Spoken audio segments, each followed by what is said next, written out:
Maybach music. Can anybody out there hear me? Hear me? Hi friends, welcome to my channel. எல்லாம் எப்படி இருக்கீங்க? நல்லா இருப்பீங்க நம்புகிறேன்.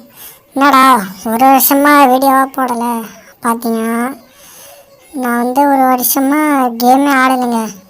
எனக்கு கேம் ஆட இன்ட்ரெஸ்ட்டே இல்லை. அதனால தான் ஒரு வருஷமாக நான் கேமே விளையாடல. அதனால தான் உங்களுக்கு எந்த வீடியோவும் எடுத்தும் போட முடியல. இனிமேல் வீடியோ போட ட்ரை பண்ணுறேங்க. இந்த ஐடி பார்த்தீங்கன்னா என்னோடய வேறு ஐடி. என்னோடய ஓல்டு ஐடி நான் எனக்கு கொஞ்சம் அர்ஜென்ட்டாக அமௌண்ட் தேவைப்படுச்சங்காட்டி அப்போ அந்த சீரியலில் நான் சேல் பண்ணிட்டேன். இப்போ நான் இந்த ஐடியில் தான் ப்ளே பண்ணிகிட்ருக்கேன். இந்த ஐடியோட ஐடி கலெக்ஷன் வீடியோ நான் நெக்ஸ்ட்டு வீடியோவில் அப்லோடு பண்ணுறேன். சரிங்களா ஃப்ரெண்ட்ஸ்? மறக்காமல் இந்த வீடியோக்கு லைக் பண்ணுங்கள், உங்கள் ஃப்ரெண்ட்ஸ் அண்ட் ஃபேமிலிக்கு ஷேர் பண்ணுங்கள், கமெண்ட் பண்ணுங்கள், நம்ம சேனலை அப்படியே சப்ஸ்கிரைப் பண்ணுங்கள். Bye friends.